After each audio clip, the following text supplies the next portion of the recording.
You can't go back and change the beginning, but you can start where you are and change the ending.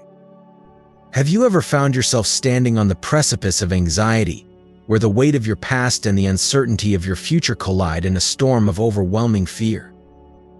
It's a feeling that digs deep, striking at the very core of your being, leaving you paralyzed by the what-ifs and could-have-beens. You might find yourself awake in the dead of night, replaying old mistakes in your mind, wondering if you've missed your chance to live the life God intended for you. This gnawing doubt and relentless anxiety is not just about the future, it's about the wounds you carry from your past, the scars that have left you feeling unworthy of God's grand design for your life. But let me tell you something deeply hopeful. God's plan for your life is not defined by your failures, your fears, or even your attempts to control every detail of your destiny.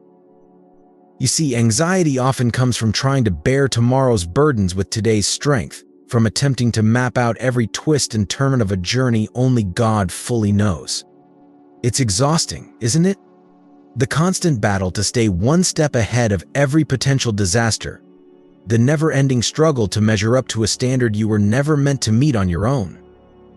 Yet, here's the truth that you need to let sink into your soul. God's dream for your life is infinitely bigger than anything you could ever envision for yourself. He sees beyond your past mistakes, your brokenness, and even the shattered dreams that you've buried deep within your heart. You might be thinking that you've fallen too far off course, that you're stuck in Plan Z, when God's original Plan A is no longer even a possibility. But what if I told you that God's plans are not linear, and they are certainly not limited by your detours?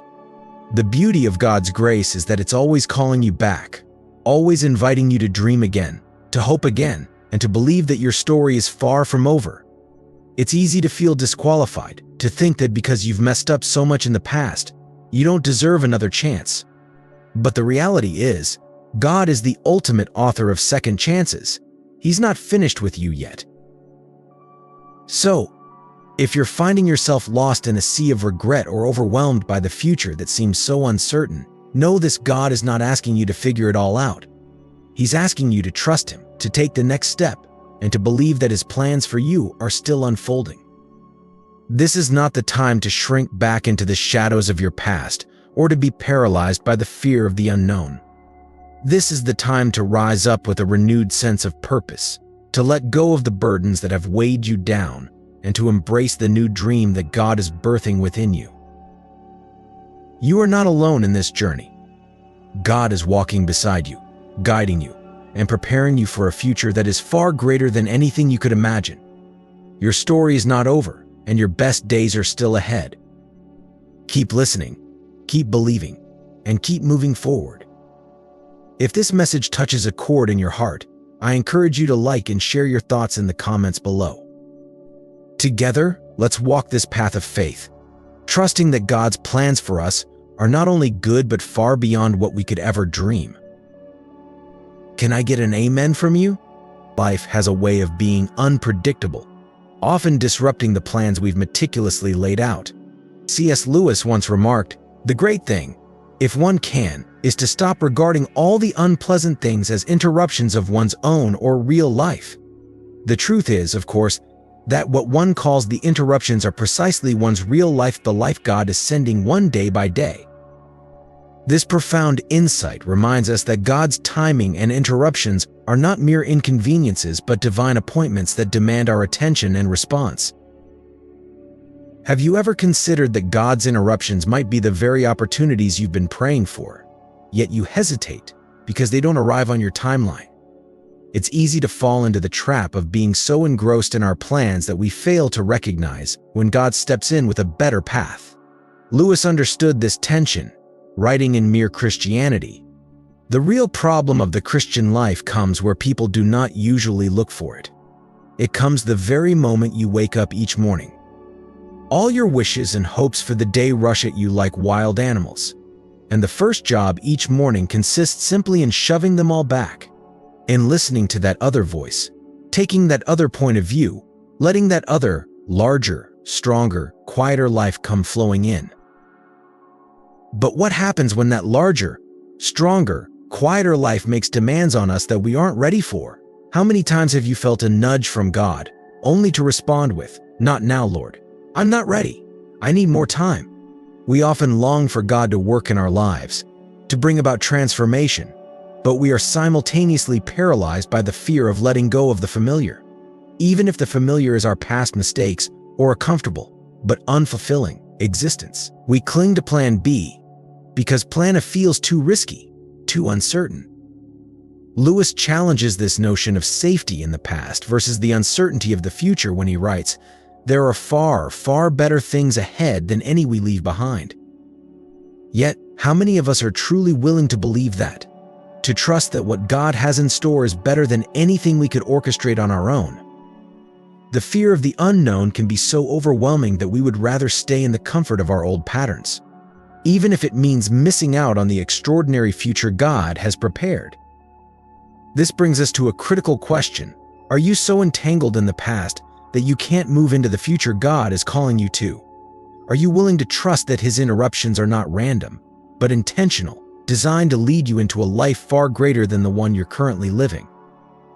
Lewis eloquently captures the essence of this struggle when he says, "You can't go back and change the beginning, but you can start where you are and change the ending."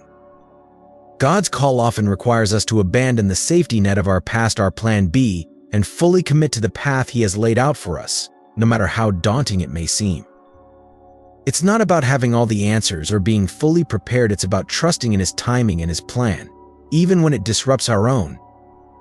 Are you willing to set your past on fire, to let go of the life you've known in order to embrace the one God has for you? The journey into God's future is one of faith, where you step out not because you see the whole path, but because you trust the one who is leading you. So, if God were to interrupt your life today with a call to step into something extraordinary, would you be ready? Would you be willing to say, "Yes, Lord, I will follow," even if it means leaving behind the comfort of your current life? The choice is yours. But remember, as Lewis wisely put it, there are far, far better things ahead than any we leave behind. The concept of the future is often romanticized as something that simply arrives, effortlessly unfolding before us. But as C.S. Lewis insightfully observed, the future is something which everyone reaches at the rate of 60 minutes an hour, whatever he does, whoever he is. The future is not a passive entity that delivers itself into our hands, it is a canvas that awaits our active participation. It requires deliberate choices, courage, and faith.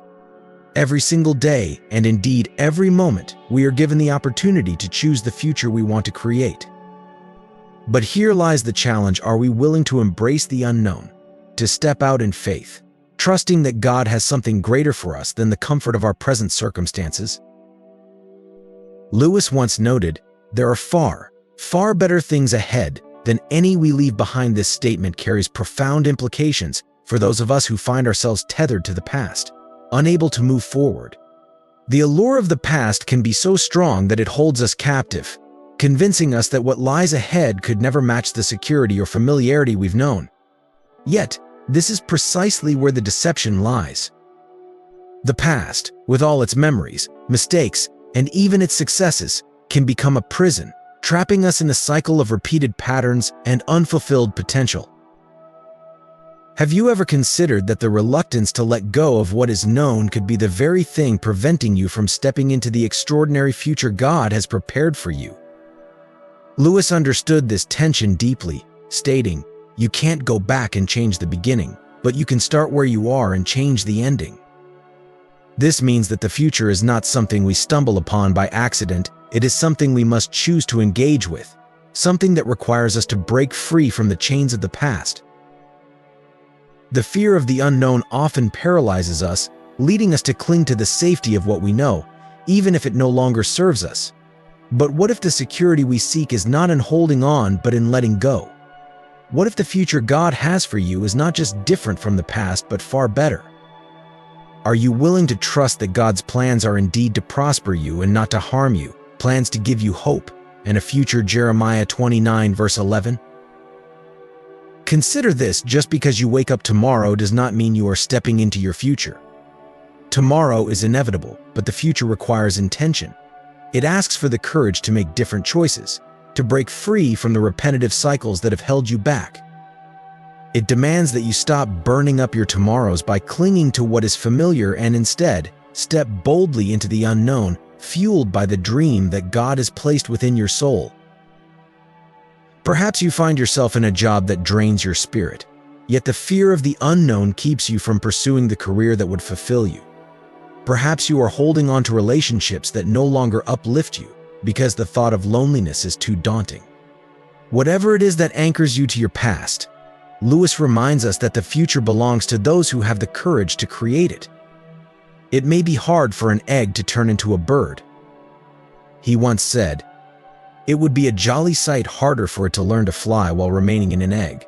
We are like eggs at present, and you cannot go on indefinitely being just an ordinary, decent egg. We must be hatched or go bad." The choice is yours. Will you remain in the shell of your past, or will you break free, trusting that God has already prepared a place for you to soar? The future is waiting not passively, but expectantly. It is waiting for you to step into it with faith, with courage, and with the assurance that, in God's hands, your future is not only possible but extraordinary. Have you ever paused to consider what truly binds you to the life you currently live? The life that perhaps you despise? What are the chains that keep you from stepping into the life that God has intricately designed for you?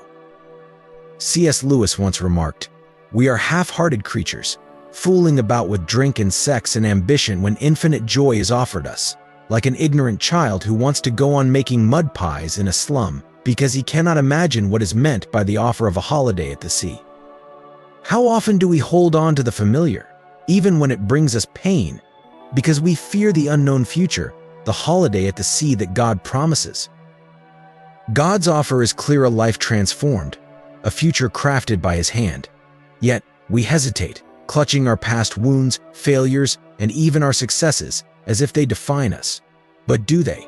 Or is it that we are too afraid to let go, too afraid to trust God with the entirety of our lives? Lewis also said, "You can't go back and change the beginning, but you can start where you are and change the ending." Are we willing to start afresh, to let God rewrite our story? Or do we continue to anchor ourselves to the past, using it as an excuse to avoid the future He has in store? Imagine if you could release all that bitterness, fear, and unforgiveness. What would that freedom look like? How would your life change if you truly believed that your future, shaped by God's hands, is brighter and more fulfilling than anything you've experienced before? The pain of the past is flammable material, ready to be consumed if only you would strike the match. But here lies the question: do you have the courage to do it? Can you let go of the comfort of your past victories, the familiarity of your past hurts, and step into the unknown with faith that God will meet you there? C.S. Lewis encourages us to embrace the unknown with trust in God's perfect plan. There are far, far better things ahead than any we leave behind. So, what are you holding on to today that prevents you from stepping into the future God has for you? Is it fear that your future won't live up to your past? Or perhaps the pain that you've allowed to define you? The choice is yours. But remember, God is waiting on the other side, ready to rebuild your life if you would just let Him.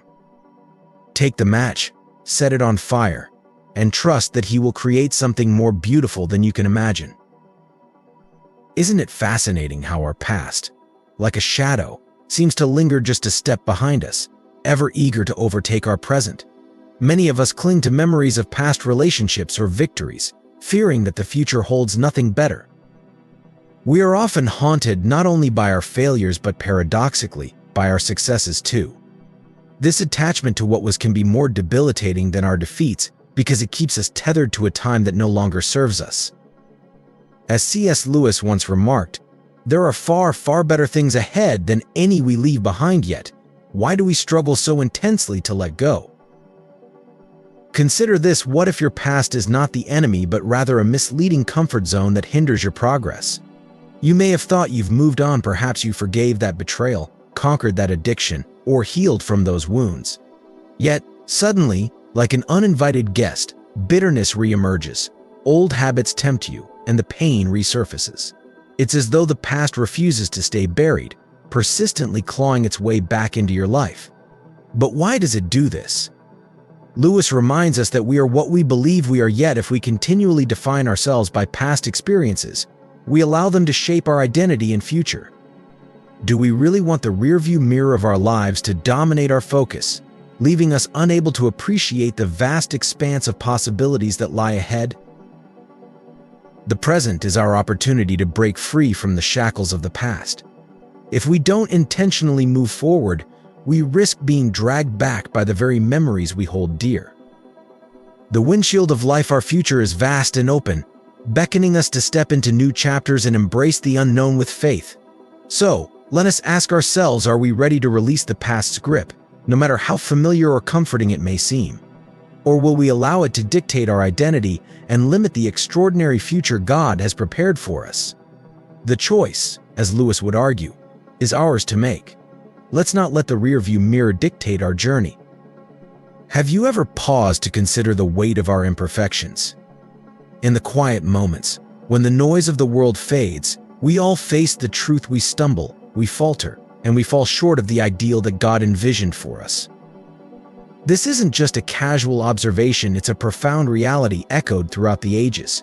C.S. Lewis once remarked, "No man knows how bad he is till he has tried very hard to be good. We strive, and yet, in our striving, we find ourselves falling." Why is this? What is it about our human nature that seems to pull us away from the perfection we seek? The Bible, in its timeless wisdom, speaks to this truth. Ecclesiastes 7 verse 20 reminds us, "There is not a righteous man on earth who does what is right and never sins." It's a humbling thought, isn't it? No matter how hard we try, we are all marked by our flaws and failures. And yet, in the midst of this, there is hope. Romans 3 verse 23 tells us, "For all have sinned and fall short of the glory of God." This isn't just a statement of our condition, it's a reminder of our need for grace.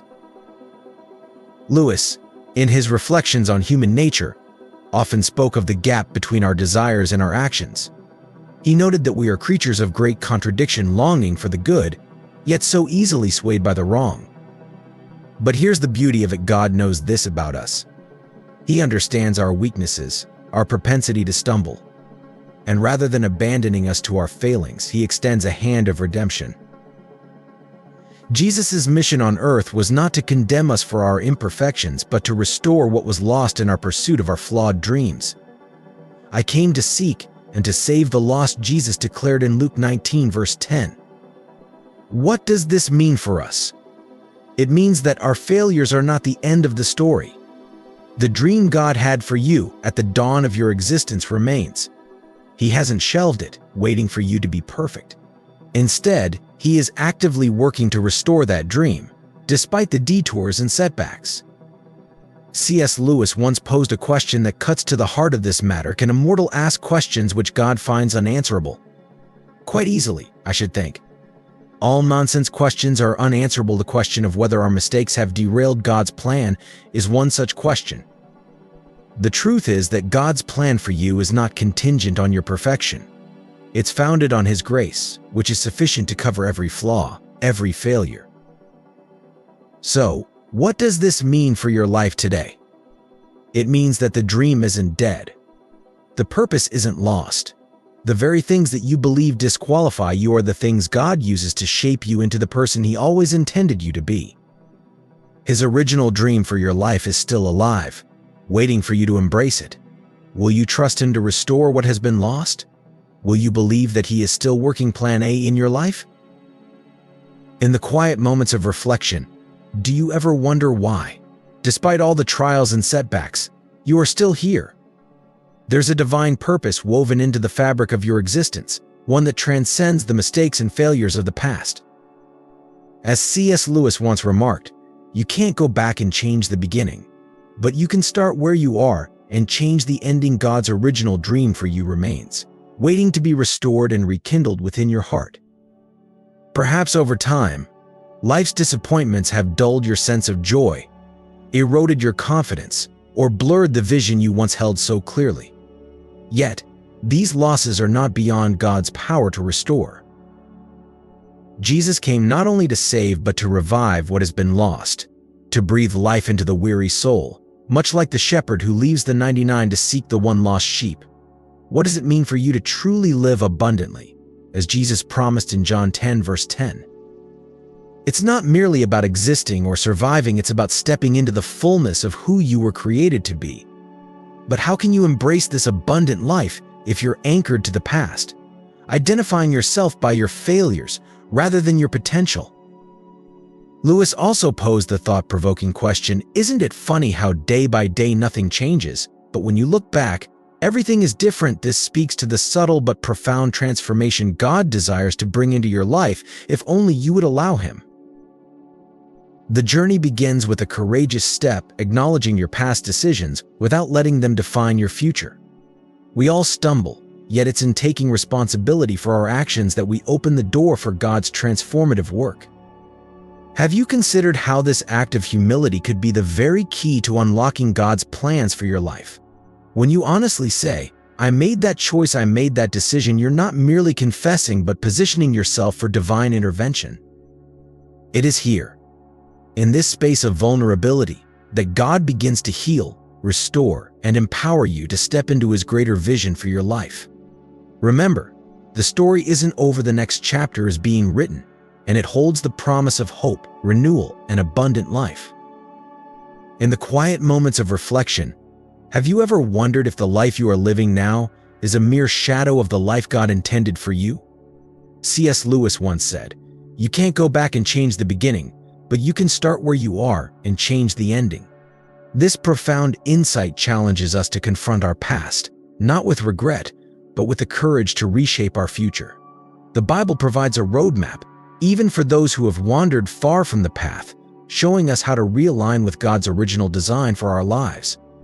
But how does one begin this journey back to the divine blueprint, especially when the weight of past mistakes feels unbearable? It begins with a single, transformative decision to take responsibility. Taking responsibility for our actions is often mistaken as an act of self-condemnation, yet it is far from that.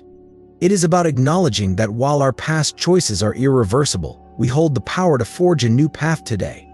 This concept is beautifully echoed in the writings of C.S. Lewis, who once observed, "You can't go back and change the beginning, but you can start where you are and change the ending." This profound insight invites us to consider how we might reframe our identity not as prisoners of past mistakes, but as architects of our future, shaped by faith and not by failure. When we own up to our missteps, we engage in a process of realignment with the truth that liberates rather than enslaves.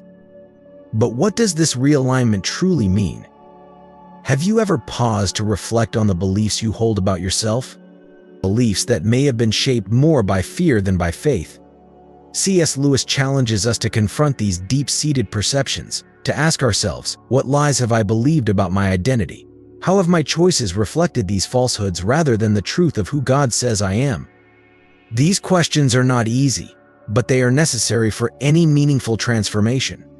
In his work, Mere Christianity, Lewis speaks to the heart of this struggle, reminding us that every choice we make is carving out the person we are becoming. Every time you make a choice, you are turning the central part of you, the part of you that chooses, into something a little different from what it was before. This shaping of our inner selves is an ongoing journey, one that requires a deep and honest examination of our motivations and beliefs. Have your decisions been driven by fear, by the haunting whispers of past failures, or by the unwavering truth of God's promises? The Bible, too, offers wisdom on this journey, acknowledging that we all stumble in many ways. James 3 verse 2. Yet, it reassures us that our missteps do not derail God's plans for us. Have you ever considered that the dream God has for your life is still alive, vibrant, and within reach, waiting for your next step? This is not a distant hope but a present reality, one that can be embraced the moment we choose to realign our lives with God's truth. C.S. Lewis also reminds us that the path to reclaiming this dream is not without its challenges. Hardships often prepare ordinary people for an extraordinary destiny, he writes, underscoring that the journey back to God's plan may be difficult, but it is far from impossible. In fact, it is through these very hardships that we are refined.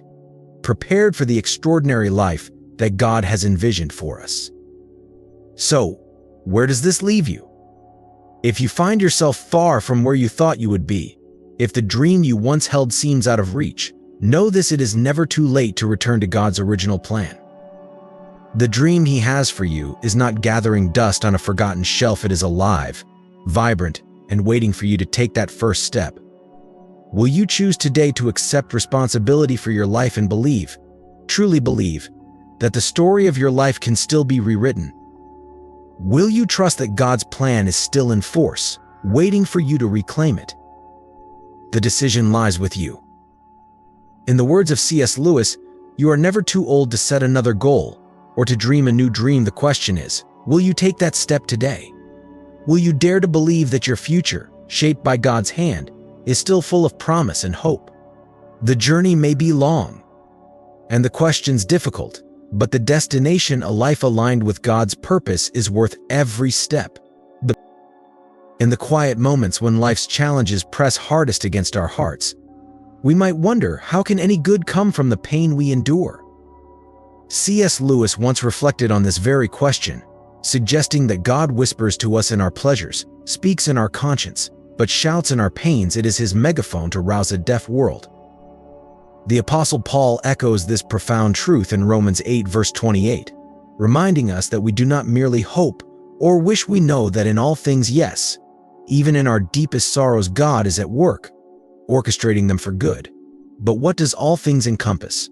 Does it include our failures, our sins, the very moments we wish to erase? Lewis would argue that these very struggles, these bent aspects of our lives, are precisely where God's redemptive power shines the brightest. Imagine, for a moment, that our lives are like a shattered stained glass window, each piece representing a fragment of our journey, some colorful and bright, others darkened by sin and sorrow. Alone, these pieces seem chaotic, even purposeless. Yet, when handed over to the master craftsman, every shard is carefully placed into a grand design, transforming what was once broken into something beautiful.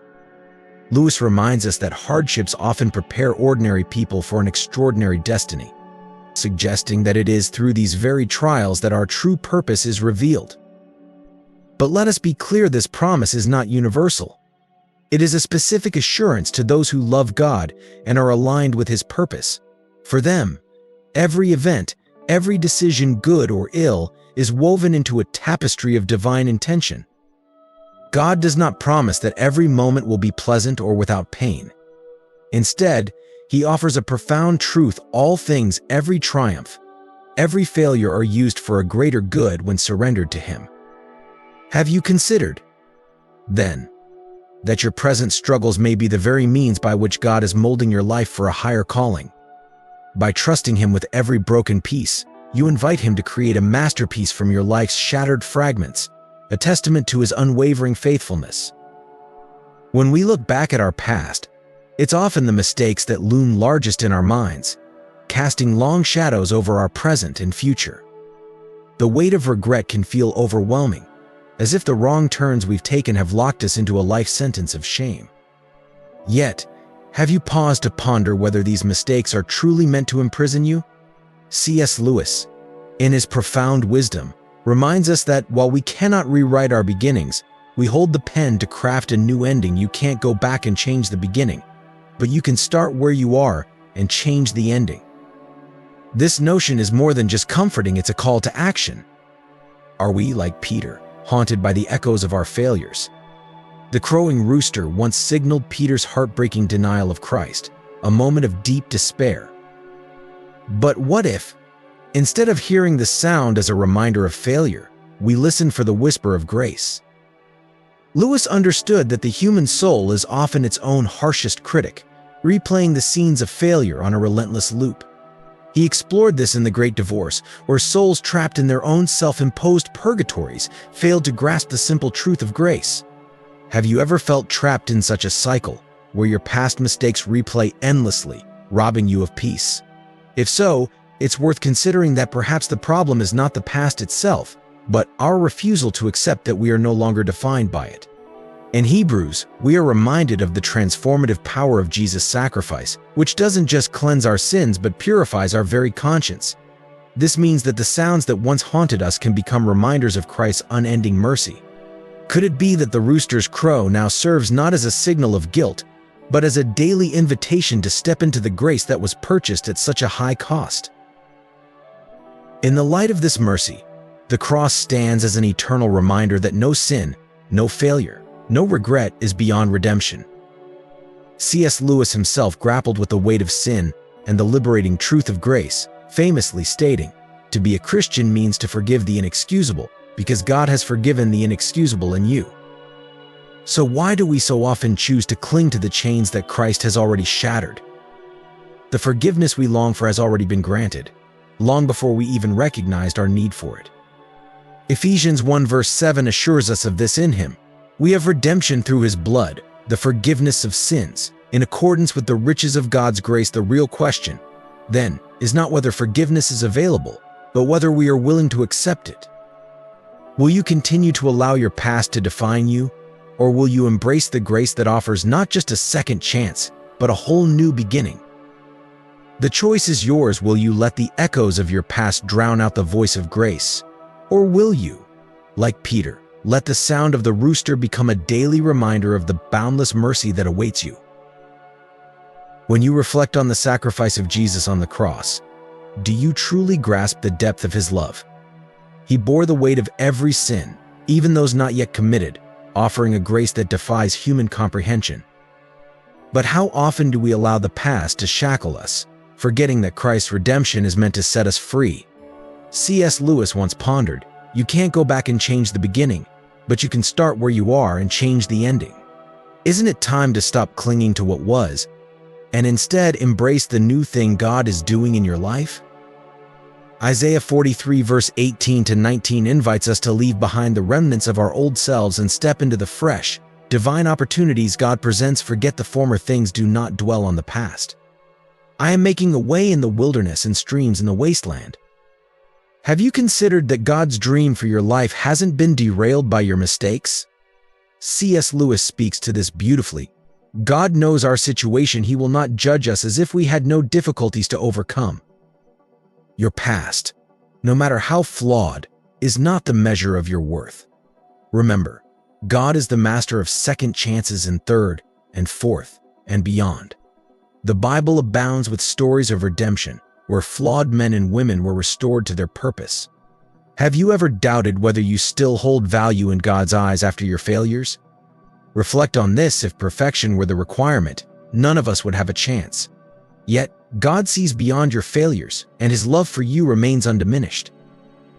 As you move forward, ask yourself, are you ready to let go of the past and embrace the future He has laid out for you? God's dream for you is not on plan B, it's still in full effect. Take hold of it and walk boldly into the future He has designed.